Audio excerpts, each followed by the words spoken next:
আসসালামু আলাইকুম। আজকে আপনাদের সামনে আরেকটি অঙ্ক নিয়ে আসলাম। ষষ্ঠ শ্রেণীর অনুশীলনী 2.2 এর একটি অঙ্ক, খুবই গুরুত্বপূর্ণ একটা অঙ্ক, যা অনেক চাকরি পরীক্ষায় এসেছে, যার কারণে এই অঙ্কটি আপনাদের সামনে নিয়ে আসা।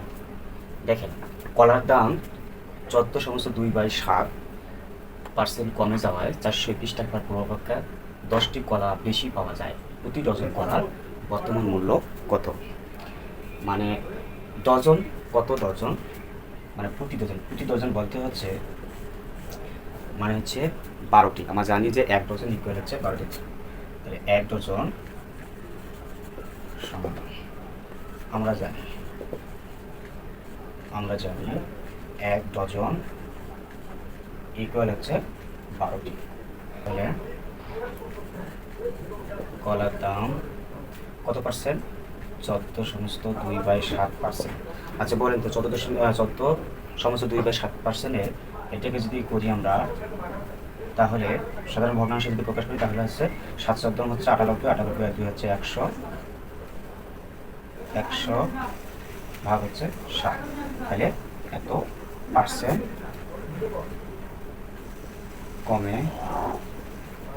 কমে যাওয়ায়, তাহলে এত পার্সেন্ট যখন কমবে, এখন আমাকে যেটা বাই করতে হবে যে টাকাটা কত পূর্বাপেক্ষা বেশি হয়েছে, সেই টাকাটা আমাকে বাই করতে হবে।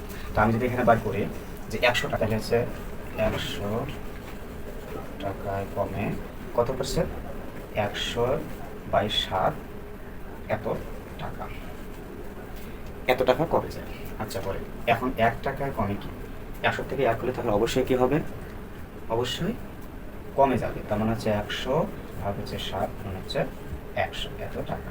এখন বলতেছে আমার 400 টাকায়, তাহলে 420 টাকা, 420 টাকায় কমে, তাহলে কত কমবে?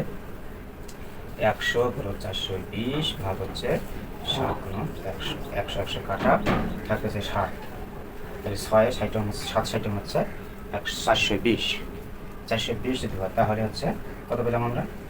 60 টাকা। আচ্ছা বলেন, এই 60 টাকা আমরা কোন টাকাটা পাইলাম? এই যে টাকাটা কমে যায়, তাহলে কমলো কয় টাকা? 60 টাকা। তাহলে কমলো, যে টাকাটা কমছে সেই টাকাটাই হচ্ছে 10টি কলার দাম। তাহলে অতএব আমরা বলতে পারি, তাহলে 10টি কলার দাম 60 টাকা। তাহলে বলেন তো এখন একটি কলার দাম কত হবে? একটি কলার দাম, 10টি কলার দাম যদি 60 টাকা হয়, তাহলে তো একটি কলার দাম কত হবে? 60 ভাগ হচ্ছে 10, তাহলে হচ্ছে 6 × 60, তার মানে হচ্ছে 6 টাকা। এখন বলেন, এই যে 6 টাকা হলো, তাহলে একটা কলার দাম যদি 6 টাকা হয়, তাহলে আমাকে বলতেছে প্রতি ডজন কলার দাম কত? তার প্রতি ডজন আমরা যদি 1 ডজন সব ইকুয়াল হচ্ছে কত? 12টি। তাহলে অতএব আমরা বলতে পারবো যে প্রতি ডজন, তাহলে হচ্ছে 1 ডজন কলার দাম ইকুয়াল, তাহলে 12 গুণ হচ্ছে 6, তাহলে 6 বারণ কত হয়? 6 দুগুণ 12, 6 × 6 = 7, তার মানে হচ্ছে 6 × 72 টাকা। এটাই হচ্ছে আনসার।